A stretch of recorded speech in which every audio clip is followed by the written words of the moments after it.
Anatomy में देखेंगे आज हम श्वसन तंत्र के बारे में। श्वसन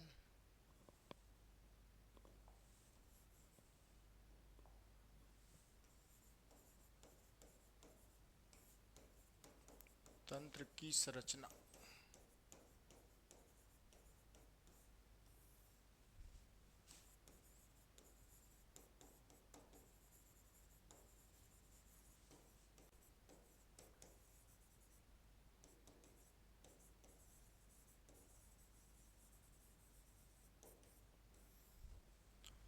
रेस्पिरेटरी सिस्टम इन वर्टिब्रेट्स। तो देखिए, पहला वर्टिब्रेट्स का हो जाता है मछलियाँ, फिशीज। दूसरा एम्फीबिया,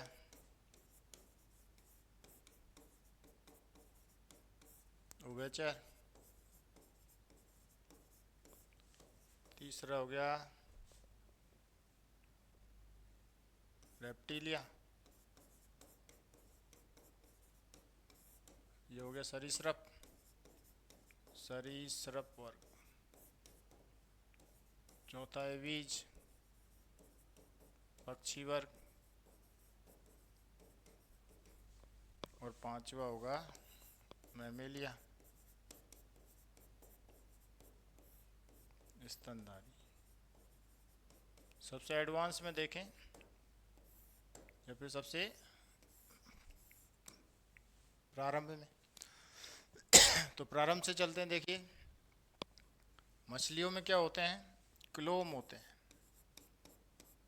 क्लोम, जिनको गिल्स कहते हैं इंग्लिश में, हिंदी में कहते हैं क्लोम, गिल्स।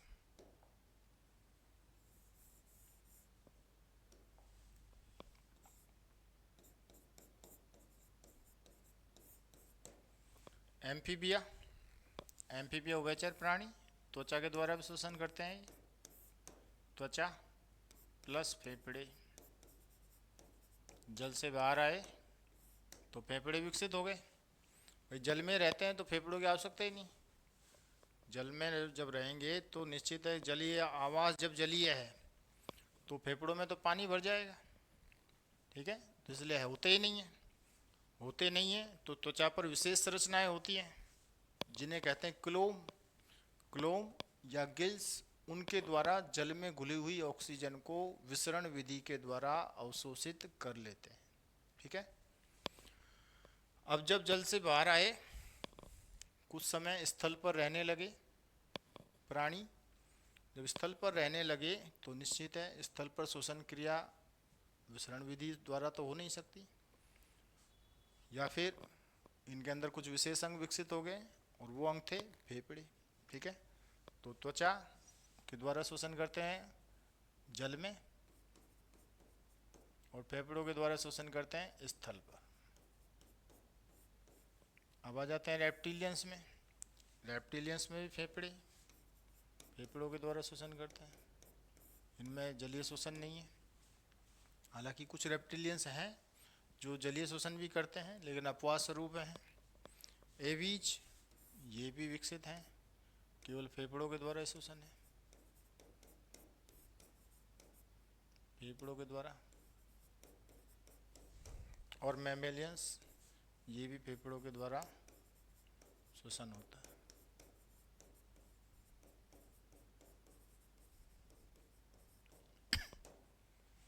अब श्वसन केवल यही क्रिया नहीं है, श्वसन का मतलब केवल ऑक्सीजन लेना, CO2 त्यागना ही नहीं होता है। श्वसन का मतलब क्या है? देखो, श्वसन, रेस्पिरेशन,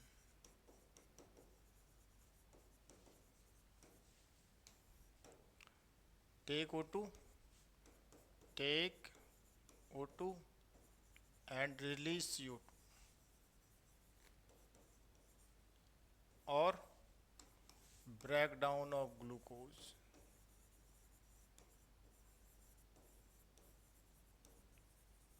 ऑक्सीजन लेना, CO2 त्यागना, ऑक्सीजन लेना और CO2 मुक्त करना या त्यागना, और ग्लूकोज का विखंडन, ग्लूकोज का विखंडन, ये है कंप्लीट श्वसन। जो ऑक्सीजन लेना है O2 को ग्रहण करना, वह CO2 को त्यागना, CO2 को त्यागना। ये केवल श्वास लेना और श्वास बाहर निकालना है, इसको कहेंगे हम ब्रीथिंग।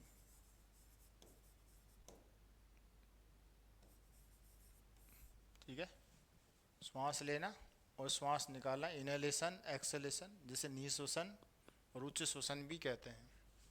क्या कहेंगे? निःश्वसन और उच्च श्वसन, इनहेलेशन और एक्सहेलेशन।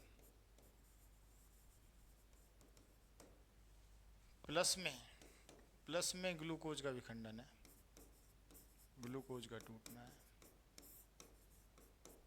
क्योंकि ग्लूकोज नहीं टूटेगी तो एनर्जी कहाँ से आएगी? ग्लूकोज टूटेगी C6H12O6 plus 6O2 equal to 6CO2 plus 6H2O plus ऊर्जा। ये क्रिया कहाँ हुई? माइटोकॉन्ड्रिया में।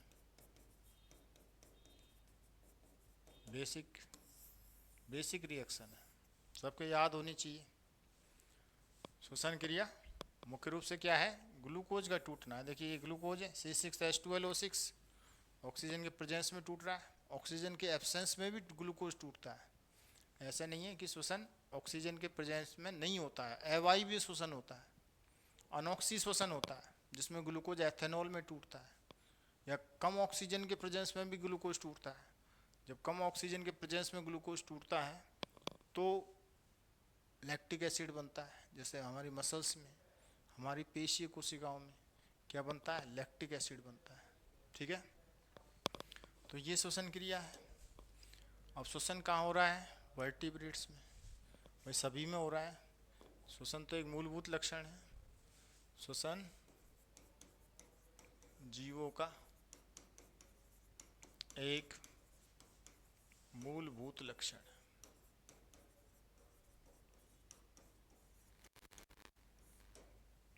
मतलब सभी जीवों में होता है, सभी जीवों में होता है, पौधों में भी होता है। पौधे भी श्वसन क्रिया में O2 ही लेते हैं, CO2 त्यागते हैं, उनमें भी ग्लूकोज का विखंडन होता है। ठीक है बेटा, केवल प्रकाश संश्लेषण में CO2 लेते हैं, बाकी श्वसन में सभी जीव को ऑक्सीजन की आवश्यकता है, क्योंकि बिना ऑक्सीजन के ग्लूकोज नहीं टूटेगा, और जब तक ग्लूकोज नहीं टूटेगा एनर्जी नहीं मिलेगी। एनर्जी जब बनेगी, मिलेगी, प्राप्त होगी एक ग्लूकोज के टूटने से, तो वो एनर्जी जो है वो ATP के रूप में स्टोर होगी, और ATP हम जानते हैं माइटोकॉन्ड्रिया में एनर्जी बैंक है। माइटोकॉन्ड्रिया में क्या है? एनर्जी बैंक है। इसीलिए mitochondria is called a power house of the cell. Mitochondria called a power house of the cell. Okay, अब अपन देख लेते हैं, शुरू में चलते हैं, फिर आ जाते हैं मछलियों में। मछलियों में क्लोम 4 प्रकार के होते हैं। क्लोम 4 प्रकार के होते हैं।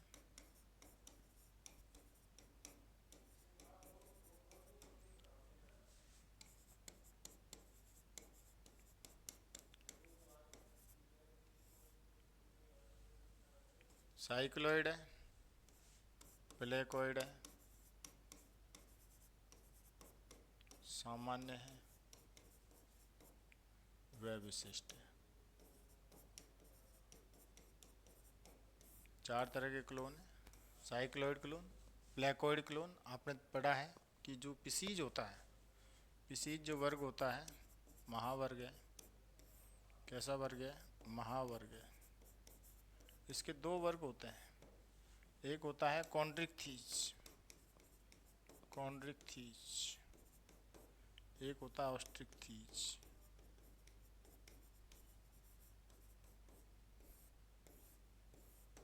ये जो होते हैं कॉन्ड्रिक्थीज, ये अस्थिल मछलियाँ होती हैं, अस्थिल मछलियाँ। और ये होती हैं उपास्थल मछलियाँ।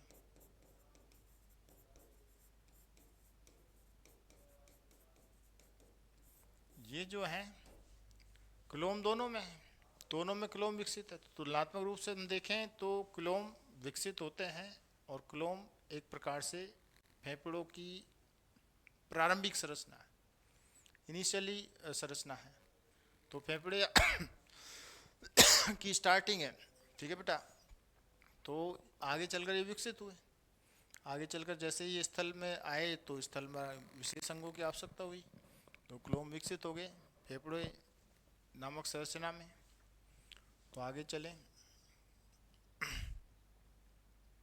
श्वसन तंत्र में अगर हम देखें मैमेलिया में,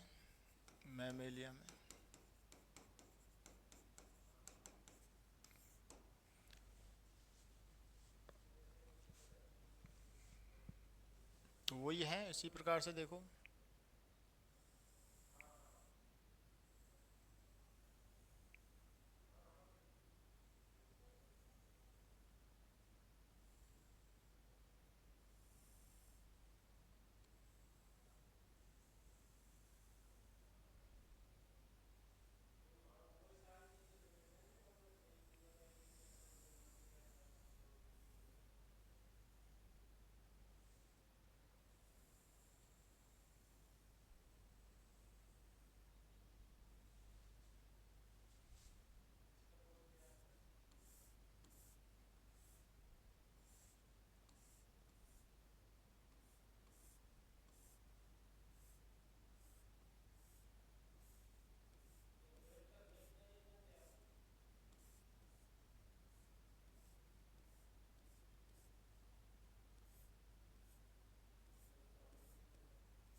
रेड कलर से जो हम शो कर रहे हैं सारी कूपिकाएं हैं, फेफड़ों के अंदर होती हैं, लाखों कूपिकाएं होती हैं, लाखों की संख्या में होती हैं।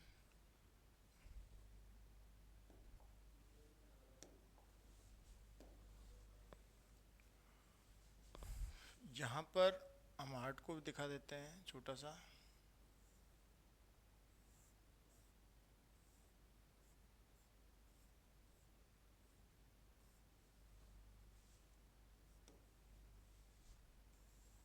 यहाँ पर डिप्स हैं, पसलियाँ हैं।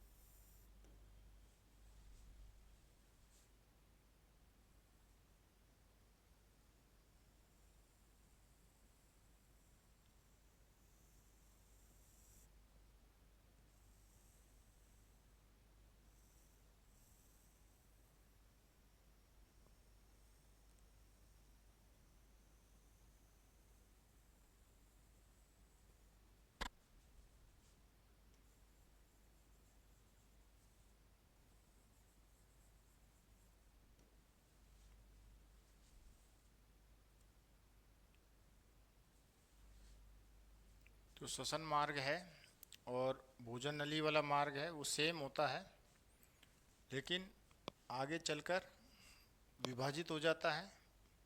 और जो श्वसन मार्ग है उस पर एक ढक्कन होता है, इस ढक्कन को कहते हैं घाटी ढक्कन, घाटी ढक्कन या एपिग्लोटिस, एपिग्लोटिस, ये नासा छिद्र हो गए, नासा छिद्र, नोस्ट्रिल,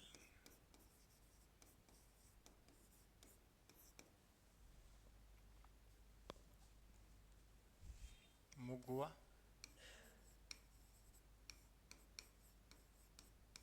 बकल कैविटी भी बोल देते हैं, माउथ कैविटी बोल देते हैं, माउथ कैविटी।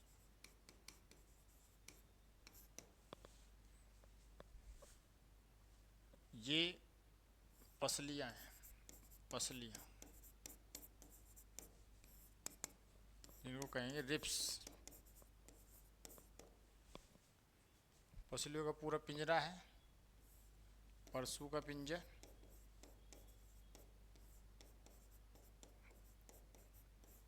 जिसे बोलेंगे रिब केज।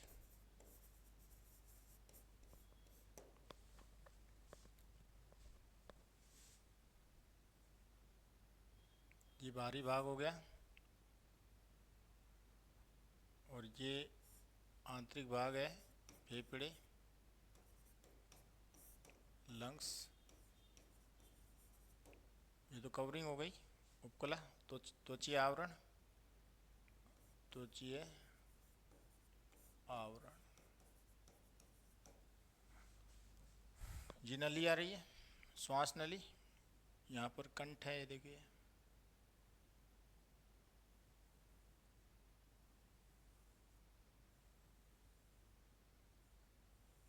इस तरह की उपास्थ्य होती है नली की सुरक्षा के लिए। ये कंठ, लैरिंग्स, ये रेस्पिरेटरी ट्यूब, श्वास नली,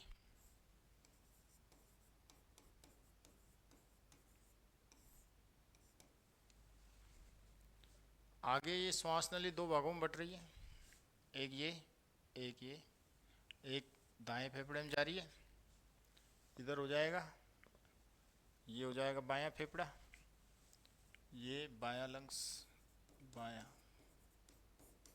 और इधर दायां।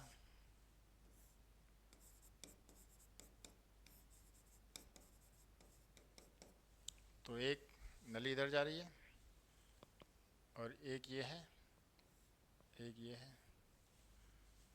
जो ये दो भागों में विभाजित हो रही है, इनको बोलेंगे श्वसनी या ब्रोंकाई, ब्रोंकाई या श्वसनी। एयर इधर जाएगी, एयर इधर भी जाएगी, आगे चलकर कहाँ जाएगी, आगे भी ये विभाजित हो रही है, ब्रांचेज हो रही है। जो ब्रोंकाई है, श्वसनी है, ये ब्रांचेज हो रही है, शाखित हो रही है। यहाँ तो हमने आउटर स्ट्रक्चर दिखाई है, यहाँ पर हमने क्या दिखाया है, पसलियाँ दिखाई है। 12 इधर होती हैं, 12 इधर होती है, यानी 12 जोड़ी होती हैं। कितनी होती हैं ये, 12 जोड़ी, 12 पेयर्स। अब इधर आंतरिक संरचना दिखाइए। श्वसनी जो है दो भागों में यहाँ शाखित हो गई, इधर भी ऐसे ही शाखित होगी, ठीक है। तो इधर ये शाखित हो गई, जो शाखाएं बनी हैं इनको बोलेंगे श्वसनिकाएं, श्वसनिकाएं, ब्रोंकाइलेट्स।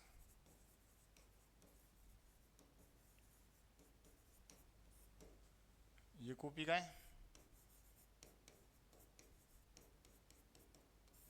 एल्वोलाई। सबसे मेन कूपिकाएं लाखों की संख्या में होती है। जो भी श्वसन की क्रियाविधि है वो कूपिकाओं की आंतरिक सतह पर संपन्न होती है। तो ये मैमेलिया का, मैमेलिया या स्तनधारी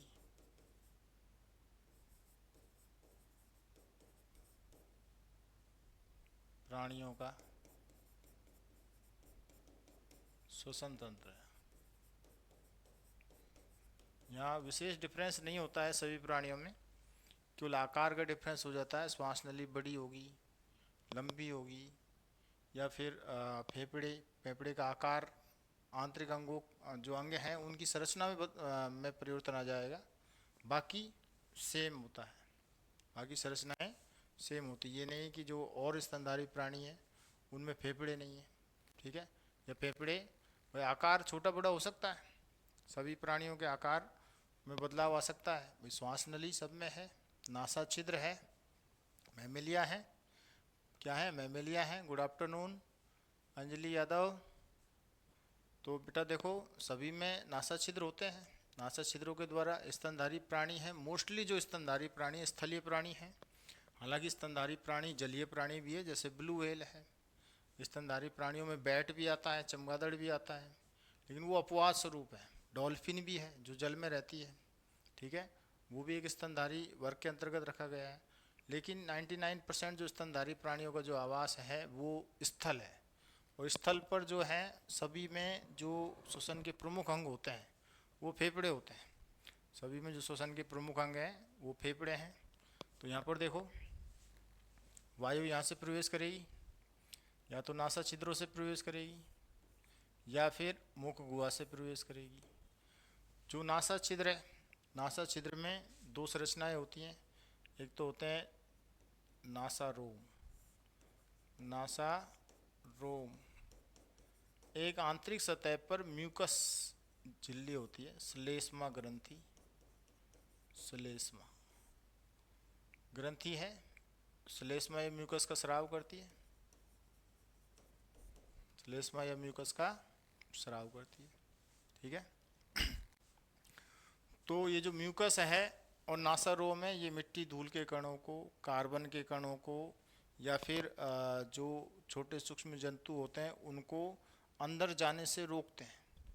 रोम रोकेंगे, के द्वारा रोकने के पश्चात जो म्यूकस है, श्लेष्मा है, वो श्लेष्मा उनको चिपका लेता है, अंदर जाने से रोकता है, ठीक है।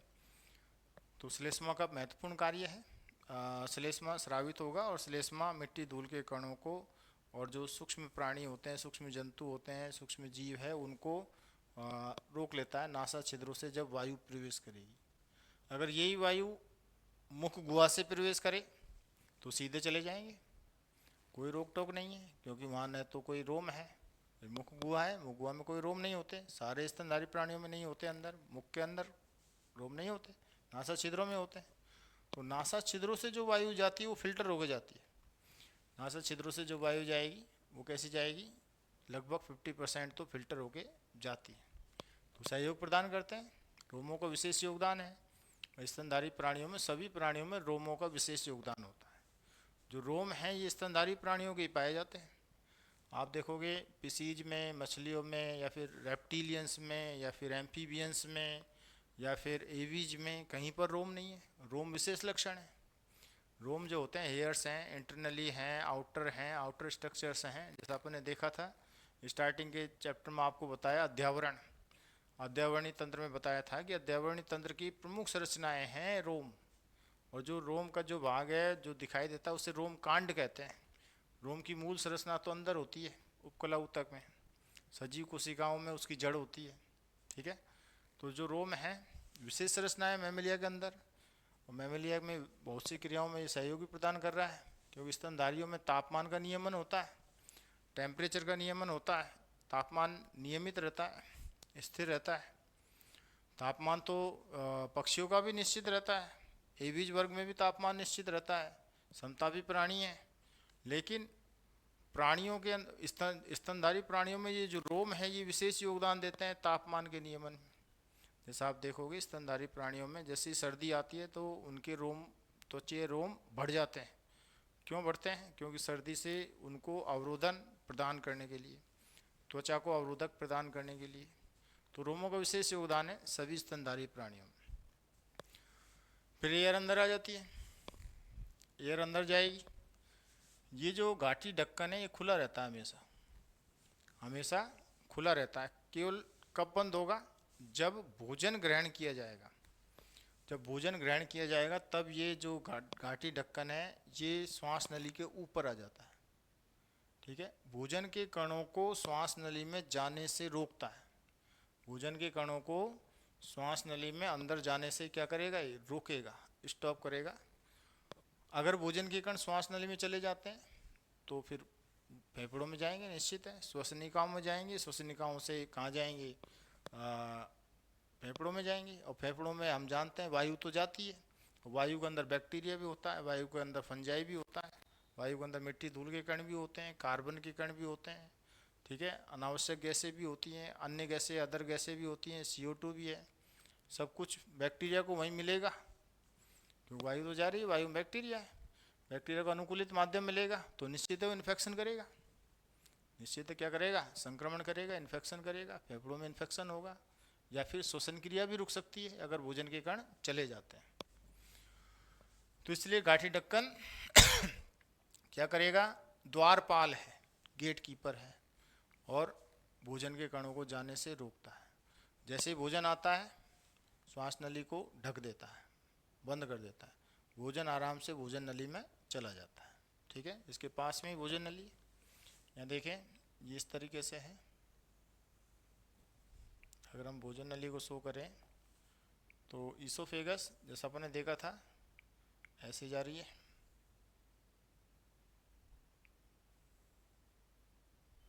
अमाशय में जाएगी तो यहाँ पर ये मार्ग खुला हुआ है,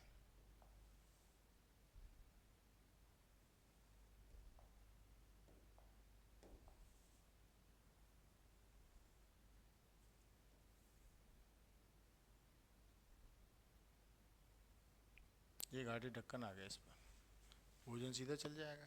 अगर मान लीजिए गाठी ढक्कन खुला होता तो भोजन, उसमें भोजन के कण भी जा सकते थे, ठीक है। कभी कभी ऐसा हो जाता है, गाठी ढक्कन खुला रह जाता है और भोजन के कण चले जाते हैं जो हानिकारक होते हैं। अब ये वायु जा रही है, श्वास नली में गई, ये श्वास नली, रेस्पिरेटरी ट्यूब भी कहते हैं। श्वास नली आप देखोगे आर्थ्रोपोडा में तो प्रमुख अंगी होते हैं। आर्थ्रोपोडियन जो होते हैं एकशेरुकी प्राणी, नॉन कॉर्डेट, उनमें तो श्वसनी का श्वास नली के द्वारा ही श्वसन होता है, जिनको ट्रेकिया भी कहते हैं, जिनको क्या कहते हैं, ट्रेकिया भी कहते हैं। यहाँ पर देखो श्वास नली दो भागों में बट रही है, जिन्हें हम कहेंगे दोनों भागों को श्वसनी या ब्रोंकाई। एक श्वसनी ये है, एक श्वसनी ये है। जैसा आप देखिए सामान्य प्रयोग देखें, अगर हम देखें सामान्य रूप से तो जैसे एक नली ये है, एक दो नली में बट गई है, ठीक है। ये श्वास नली है, श्वास नली, ये श्वसनी है, दो श्वसनी, एक ये है, एक ये है। अब यहाँ पर हम एक गुब्बारा बांध देते हैं, ऐसे एक गुब्बारा यहाँ बांध देते हैं तो निश्चित है वायु आएगी, वायु भरेंगे, गुब्बारे फूलेंगे, वायु भरेंगे तो क्या होगा, गुब्बारे फूलेंगे, और वायु जब बाहर जाएगी तो गुब्बारे सिकुड़ जाएंगे, गुब्बारे क्या करेंगे, सिकुड़ जाएंगे। एक नली हमने उसको दो भागों में बांट दिया ऐसे, और उसमें गुब्बारे लगा दिए, हम यहाँ से वायु प्रवेश कराते हैं, मुंह से वायु भरते हैं, मुंह से वायु भरेंगे तो ये इनमें हवा वायु भरेगी, और फिर यहाँ से ढक्कन को हटा देंगे, मुंह को हटा देंगे तो सारी वायु निकल जाएगी। तो इसी तरीके से फेफड़ों में वायु भरती है। फेफड़े जब वायु को हम ग्रहण करते हैं तो वायु अंदर आएगी, फेफड़े फैल जाएंगे, ठीक है। फेफड़ों में क्या है, फेफड़ों के अंदर कूपिकाएँ हैं, क्या है, कूपिकाएँ हैं। देखो ये कूपिकाएँ, ये वायु आई, अंदर फेफड़ों में लाखों कूपिकाएँ होती हैं, क्या होती हैं, लाखों कूपिकाएँ, जिनको एल्वोलाई भी कहते हैं। ये छोटी इकाई है, श्वसन तंत्र की इकाई कहा जाता है कूपिकाओं को, एल्वोलाई या कूपिकाएँ। कूपिकाएँ लाखों की संख्या में होती है, एक श्वसन वृक्ष बनाती है, एक प्रकार से एक श्वसन वृक्ष बनाती है। अब कूपिकाओं में वायु आ रही है, कूपिकाओं में वायु आ रही है, कूपिकाएँ भरेंगी, कूपिकाएँ भर जाती हैं। ये जो कूपिकाएँ धीरे धीरे डैमेज भी होती हैं, कम भी होती है, जैसे जैसे कम होती हैं वैसे वैसे हमारी जो श्वसन क्रिया है वो धीमी पड़ती जाती है। अब ये कूपिकाओं में क्या होता है, वायु भरती है, जैसे देखो कूपिकाएँ बना देते हैं अपन, किस प्रकार से है कूपिकाएं?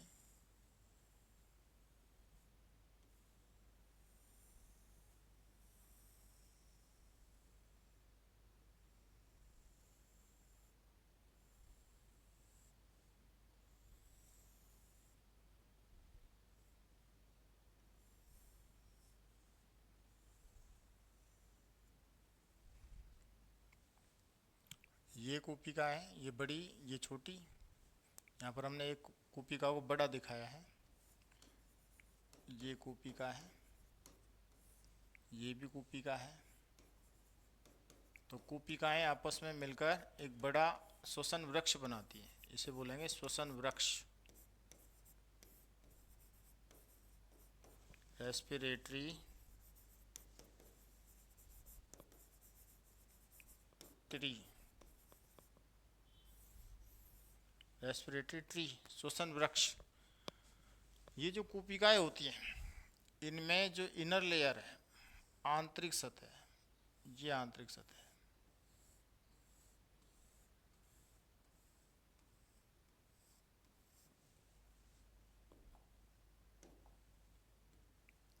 आंतरिक सतह रेड कलर की होती है।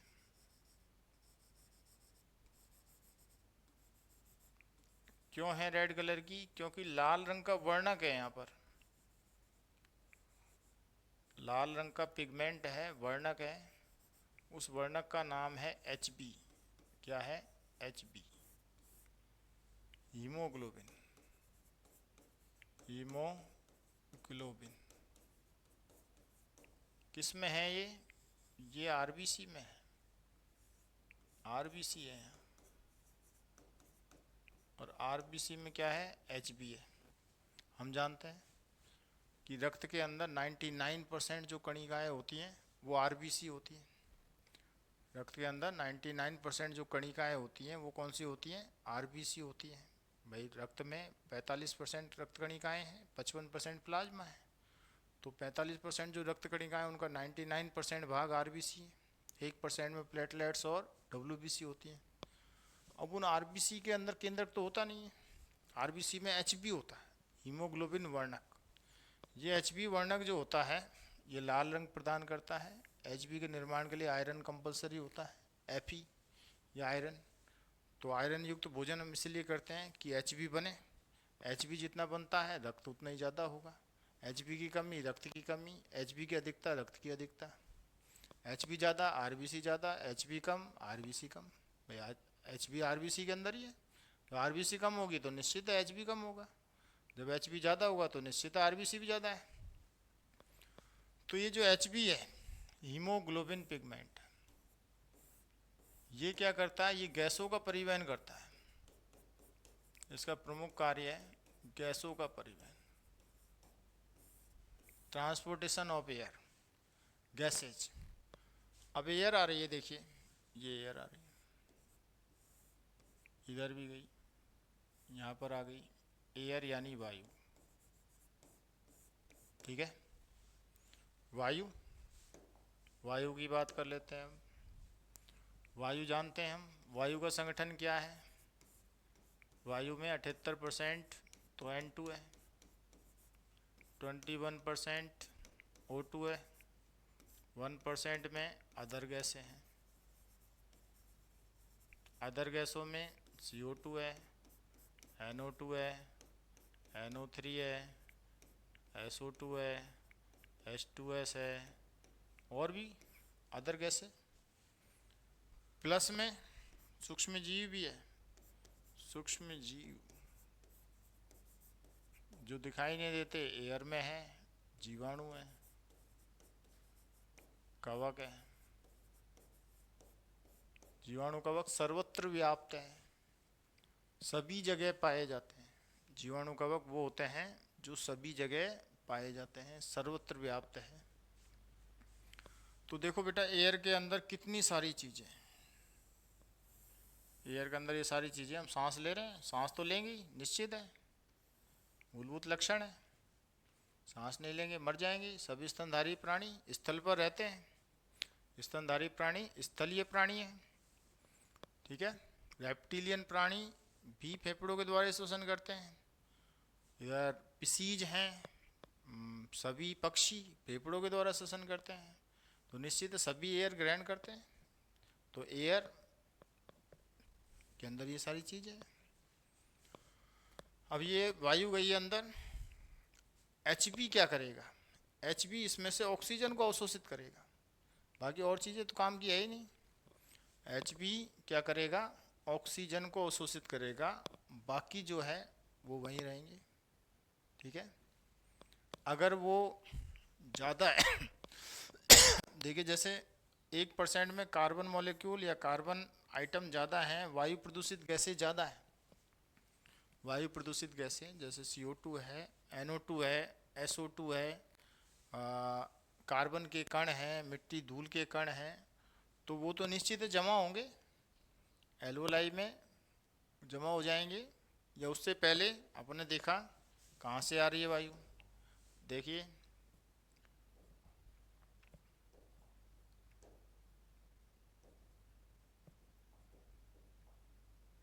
अभी हमने देखा था, ये देखिए यहाँ वायु आ रही है, तो सबसे पहले तो नासा छिद्रों में जमेंगे, नासा छिद्र के बाद मुख गुहा में जमेगा क्या? कार्बन के कण, मिट्टी धूल के कण। फिर भी आ गई श्वास नली की आंतरिक सतह पर जम जाता है, जैसे स्मोकिंग या धूम्रपान जब करते हैं तो कार्बन के घटक होते हैं उनमें, ये ब्रोंकाई में जम जाते हैं, श्वास नली में जम जाते हैं, ये श्वसनीय, क्या है? श्वसनीय, ब्रोंकाई भी कहते हैं इनको। जब इनमें कार्बन जम गया, इनकी सतह कम हो गई, देखिए ये जगह ही कम हो गई, जमता जाएगा जमता जाएगा, जगह कम हो गई, सरफेस कम हो गया। ऐसे यहाँ जमता गया। स्मोकिंग या वायु प्रदूषित क्षेत्रों में हम रहते हैं, या तो स्मोकिंग करते हैं, या वायु प्रदूषित क्षेत्रों में रहते हैं जहाँ पॉल्यूटेड एरिया है, तो श्वास नली और श्वसनी, इनकी जो आंतरिक सतह है वो ब्लॉकेज होती जा रही है। इन पर कार्बन के कण, मिट्टी धूल के कण, क्योंकि एयर के अंदर सब कुछ है, एयर के अंदर बहुत सारी चीज़ें हैं। ठीक है, मान लीजिए पोषक माध्यम मिल गया, बैक्टीरिया को तो इन्फेक्शन भी करेगा, तो रोग भी होंगे। कार्बन के कण जमेंगे तो क्या होगा? ये कहाँ जम रहे हैं? ब्रोंकाई पर, तो श्वसनी भी कहते हैं, तो रोग होगा श्वसनी शोथ। श्वसनी शोथ, शोथ का मतलब है सिकुड़ जाना, श्वसनी क्या हो गई? सिकुड़ जाती है, सिकुड़गी, क्योंकि आंतरिक स्तर जगह जहाँ पर 5 पर मान लीजिए 1 सेंटीमीटर जगह है, तो 1 सेंटीमीटर की जगह उसमें 3 mm ही रह गई, 7 सेंटीमीटर तो जम गया, परत जम गई, कार्बन के कणों की परत जम गई। ठीक है, तो श्वसनी का मार्ग कम हो गया, सिकुड़ गई, श्वसनी शोथ, शोथ मतलब सिकुड़ गई। इंग्लिश में कहते हैं ब्रोंकाइटिस, ब्रोंकाई क्या हो गई? शिथिल हो गई, नैरो हो गई, तो इसे बोलेंगे ब्रोंकाइटिस। ठीक है, तो कहने का मतलब है एयर के अंदर बहुत सारी चीज़ें हैं, एयर के अंदर ये सारी चीज़ें, इनमें से ये क्या करेगा? एचबी केवल O2 को एब्जॉर्व करेगा, एचबी है, जैसे ये एचबी है, ये O2 को एब्जॉर्व करेगा, O2 के साथ बॉन्डिंग करेगा। O2 एक एचबी का मॉलिक्यूल, एक एचबी का मॉलिक्यूल ऑक्सीजन के 4 मॉलिक्यूल के साथ बॉन्डिंग करेगा, तो क्या बनेगा? ऑक्सी हीमोग्लोबिन, ऑक्सी हीमोग्लोबिन क्या बन जाता है? ऑक्सी हीमोग्लोबिन, ऑक्सी हीमोग्लोबिन बन गया, ऑक्सीजन को अवशोषित कर लिया। अब एचबी के अणु बहुत सारे होते हैं भाई, एल्वोलाई एक ही एल्वोलाई की देख रहे हैं हम, लाखों एल्वोलाई है, एचबी बहुत सारे हैं, तो ऑक्सीजन वायु के अंदर ऑक्सीजन 21% है, तो बहुत सारे अणु हैं। ठीक है, तो एक एचबी ऑक्सीजन के 4 मॉलिक्यूल के साथ बॉन्डिंग कर लेता है, जो स्ट्रक्चर बनती है उसे कहते हैं ऑक्सी हीमोग्लोबिन, उस स्ट्रक्चर को क्या कहते हैं? Oxy haemoglobin. अब ये एचबी चलता है, एचबी ऑक्सीजन को अवशोषित करते हुए, ऑक्सीजन को लेते हुए चलता है, कहाँ जाएगा? कोशिका में जाएगा,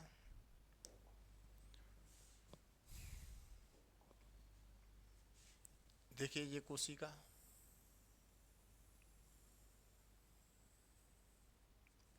Hb यहाँ पर आ गया, किसको लेकर आया, ऑक्सीजन के 4 अणु,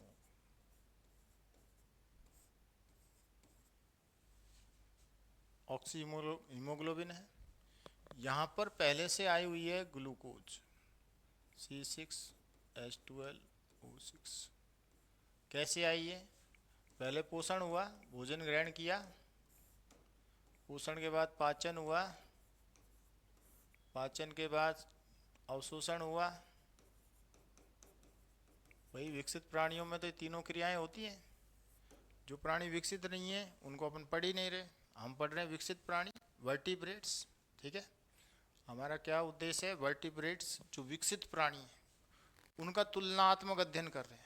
तो उनमें सारी क्रियाएं होंगी, ये पोषण होगा, भोजन ग्रहण करते हैं सभी, भोजन का पाचन होता है, जटिल पदार्थ सरल पदार्थों में टूटते हैं, और फिर एब्जॉर्प्शन होता है, यानी आंतों के अंदर भोजन आवश्यक, भोजन के अंदर जो भी आवश्यक पदार्थ है, सरल कार्बनिक पदार्थ है जो टूट गए पाचन क्रिया में, वो एब्जॉर्ब हो जाते हैं, अवशोषित हो जाते हैं। और सबसे प्रमुख पदार्थ क्या है, ग्लूकोज है, C6H12O6। कहाँ गया, कोशिका में गया। ठीक है, अब Hb ऑक्सीजन लेकर आया है, ग्लूकोज वहाँ पे पहुँचा हुआ है, ये क्रिया हो गई, ये क्रिया भी चलती रहती है कंटिन्यू, ये क्रिया भी चलती रहती है, इसका काम ऑक्सीजन को पहुँचाना।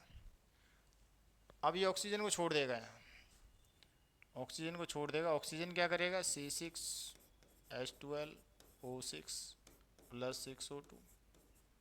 4 तो यहाँ हैं, और भी बहुत सारे Hb हैं, ऑक्सीजन लाते हैं, तो ऑक्सीजन के 6 मॉलिक्यूल इक्वल टू क्या करेंगे, 6CO2 + 6H2O + एनर्जी। क्या बना दी, CO2 बना दी, ये क्रिया हो गई, यही तो क्रिया शोषण है, यही क्या है, शोषण है। CO2 बन गई, H2O और एनर्जी।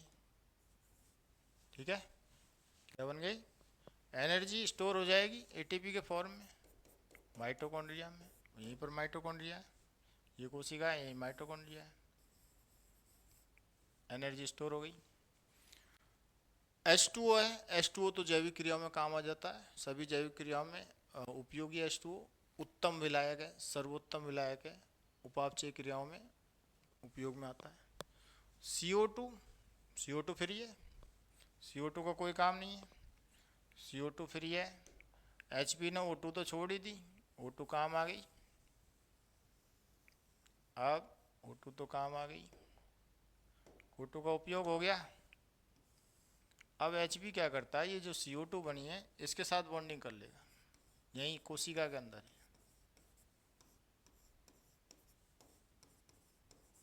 इसको बोलेंगे कार्बामिनो हीमोग्लोबिन।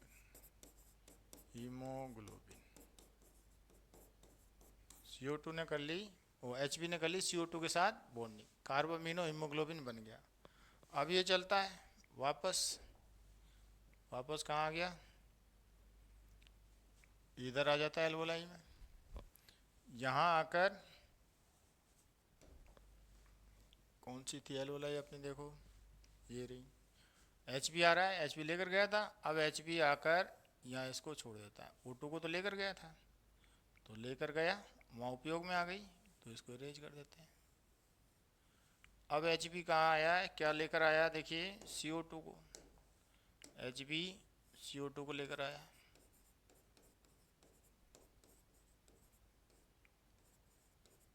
CO2 को लाकर यहाँ छोड़ देगा, वायु के साथ साथ CO2 बाहर, Hb फ्री, वायु अंदर आएगी, दोबारा सांस लेंगे, दोबारा ऑक्सीजन को अवशोषित कर लेगा, फिर वो क्रिया चलेगी। तो इस प्रकार से श्वसन क्रिया लगातार चलती रहती है।